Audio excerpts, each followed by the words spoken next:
Liturgia do dia 17 de setembro de 2023, 24º domingo do tempo comum. Memória de São Roberto Bellarmino, bispo e doutor da Igreja. Primeira leitura. Leitura do livro do Eclesiástico. O rancor e a raiva são coisas detestáveis. Até o pecador procura dominá-las. Quem se vingar, encontrará a vingança do Senhor, que pedirá severas contas dos seus pecados. Perdoa a injustiça cometida por teu próximo. Assim, quando orares, teus pecados serão perdoados. Se alguém guarda raiva contra o outro, como poderá pedir a Deus a cura? Se não tem compaixão do seu semelhante, como poderá pedir perdão dos seus pecados? Se ele, que é um mortal, guarda rancor, quem é que vai alcançar perdão para os seus pecados? Lembra-te do teu fim e deixa de odiar. Pensa na destruição e na morte, e persevera nos mandamentos. Pensa nos mandamentos e não guardes rancor ao teu próximo. Pensa na aliança do Altíssimo e não leves em conta a falta alheia. Palavra do Senhor.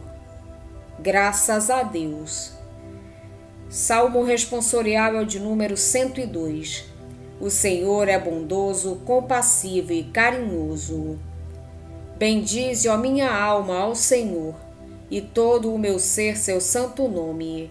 Bendize, ó minha alma, ao Senhor, não te esqueças de nenhum de seus favores. O Senhor é bondoso, compassivo e carinhoso. Pois Ele te perdoa toda a culpa e cura toda a tua enfermidade. Da sepultura Ele salva a tua vida e te cerca de carinho e compaixão. O Senhor é bondoso, compassivo e carinhoso. Não fica sempre repetindo as suas queixas, nem guarda eternamente o seu rancor. Não nos trata como exigem nossas faltas, nem nos pune em proporção às nossas culpas. O Senhor é bondoso, compassivo e carinhoso. Quanto os céus por sobre a terra se elevam, tanto é grande o seu amor aos que o temem. Quanto dista o nascente do poente, tanto afasta para longe nossos crimes. O Senhor é bondoso, compassivo e carinhoso. Segunda leitura. Leitura da carta de São Paulo aos Romanos. Irmãos, ninguém dentre vós vive para si mesmo ou morre para si mesmo. Se estamos vivos, é para o Senhor que vivemos. Se morremos, é para o Senhor que morremos. Portanto, vivos ou mortos, pertencemos ao Senhor. Cristo morreu e ressuscitou exatamente para isto, para ser o Senhor dos mortos e dos vivos. Palavra do Senhor. Graças a Deus. Evangelho de Jesus Cristo, segundo São Mateus. Naquele tempo, Pedro aproximou-se de Jesus e perguntou: Senhor, quantas vezes devo perdoar se meu irmão pecar contra mim? Até 7 vezes?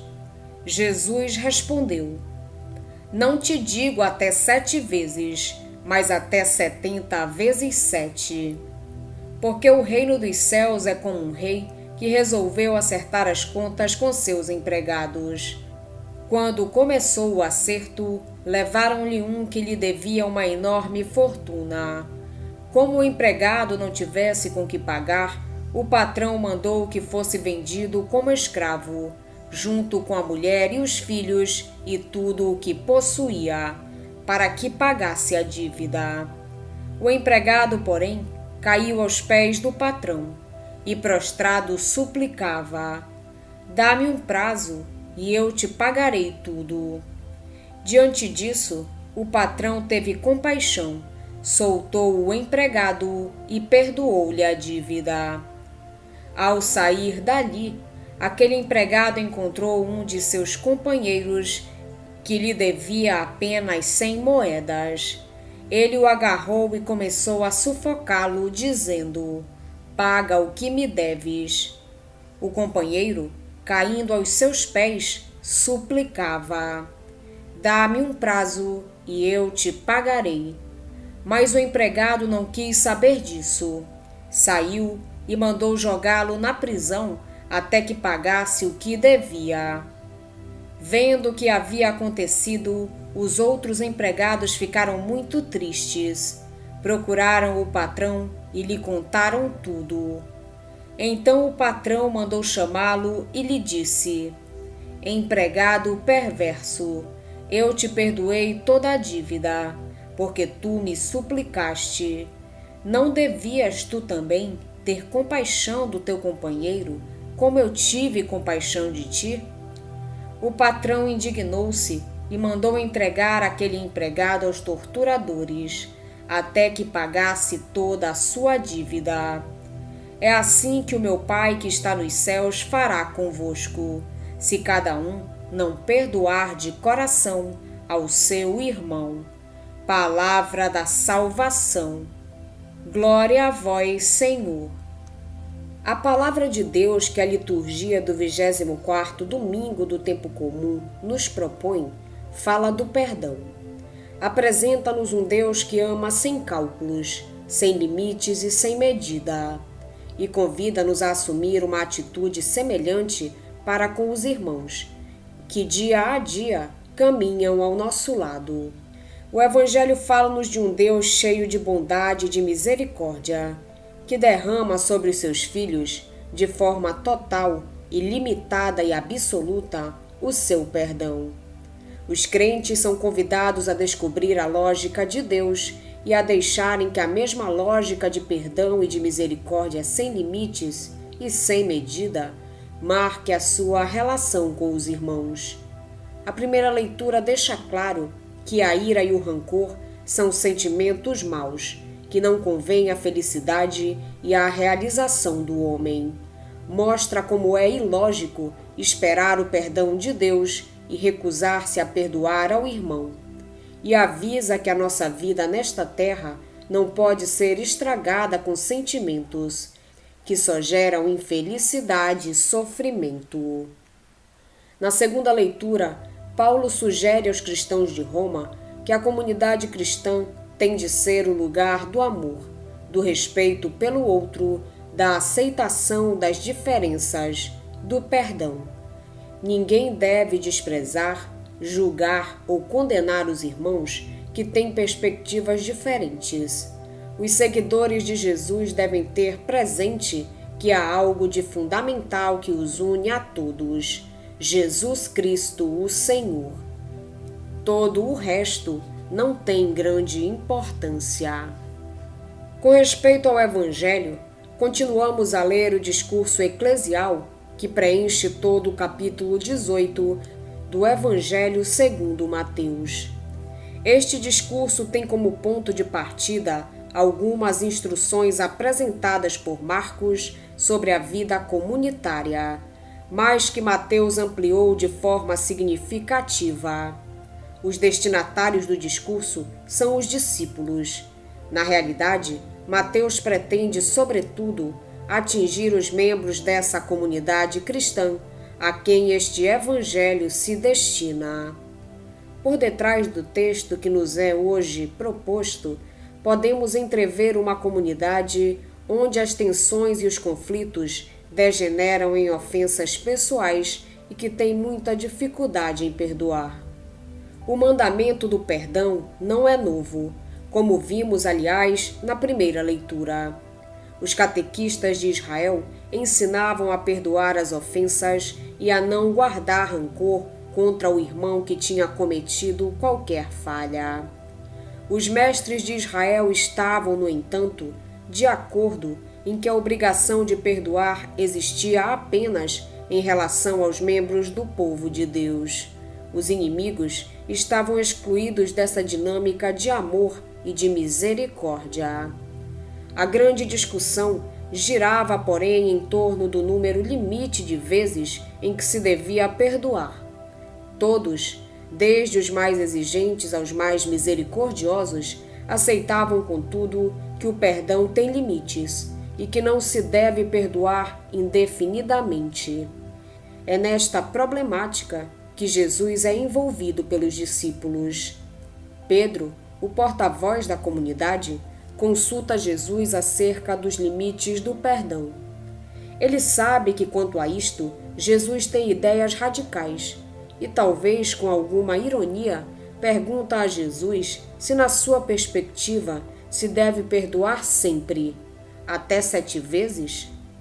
O número 7 na cultura semita indica totalidade.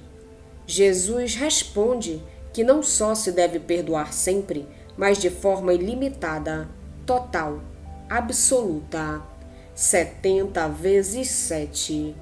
Deve-se perdoar sempre, a toda a gente, mesmo aos inimigos, e sem qualquer reserva, sombra ou prevenção.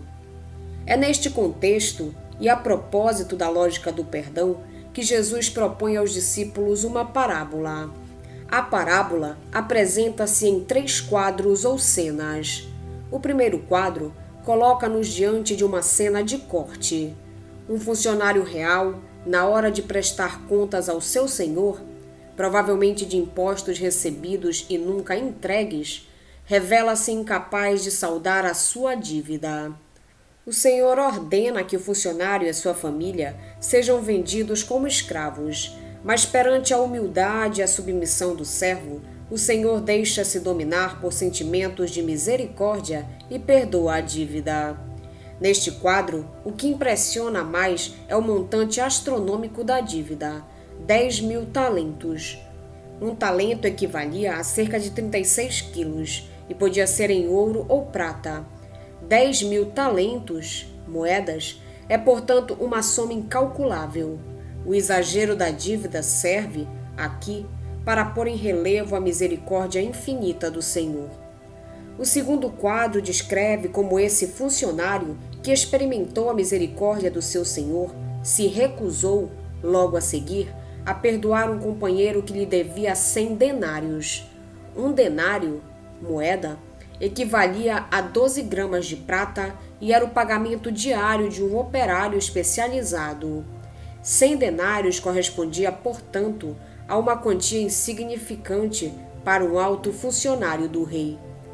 Quando estes 2 quadros são postos em paralelo, sobressaem, por um lado, a desproporção entre as 2 dívidas e, por outro, a diferença de atitudes e de sentimentos entre o Senhor, capaz de perdoar infinitamente, e o funcionário do rei, incapaz de se converter à lógica do perdão, mesmo depois de ter experimentado a alegria de ser perdoado.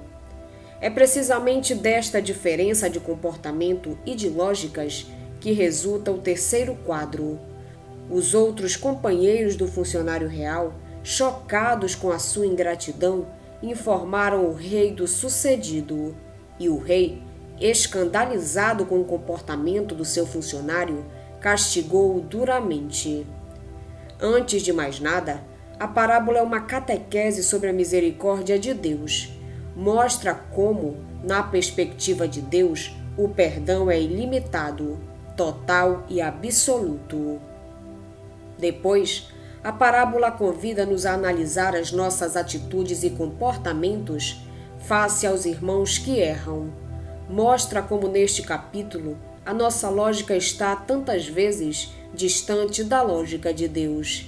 Diante de qualquer falha do irmão, por menos significativa que ela seja, assumimos a pose de vítimas magoadas e muitas vezes tomamos atitudes de vingança, que são um sinal claro de que ainda não interiorizamos a lógica de Deus.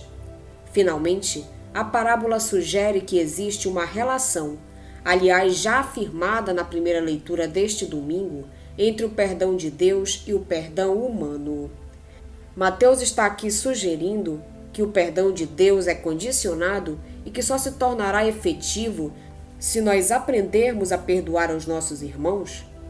O que Mateus está a dizer, sobretudo, é que na comunidade cristã deve funcionar a lógica do perdão ilimitado. Se essa é a lógica de Deus, terá de ser a nossa lógica também. O que Mateus sugere, também, é que se o nosso coração não bater segundo a lógica do perdão, não terá lugar para acolher a misericórdia, a bondade e o amor de Deus. Fazer a experiência do amor de Deus transforma-nos o coração e ensina-nos a amar os nossos irmãos, nomeadamente aqueles que nos ofenderam. Deus pagará na mesma moeda e castigará quem não for capaz de viver segundo a lógica do perdão e da misericórdia? Não. Decididamente, o revanchismo e a vingança não fazem parte dos métodos de Deus. Mateus usa aqui, bem ao estilo semita, imagens fortes e dramáticas para sublinhar que a lógica do perdão é urgente e que dela depende a construção de uma realidade nova, de amor, de comunhão, de fraternidade, a realidade do reino. Hoje a Igreja faz memória a São Roberto Bellarmino, bispo e doutor da Igreja. Nasceu no ano de 1542 em Montepulciano, na Toscana, Itália. Entrou na Companhia de Jesus em Roma e foi ordenado sacerdote. Sustentou célebres disputas em defesa da fé católica e ensinou teologia no Colégio Romano. Eleito cardeal e nomeado bispo de Capua, contribuiu com a sua atividade junto das congregações romanas para a resolução de numerosos problemas. Morreu em Roma no ano 1621. Ó Senhor, suave e manso e de grande misericórdia, quem não te servirá de todo o coração, se provar por um pouco que seja a doçura do teu domínio paterno?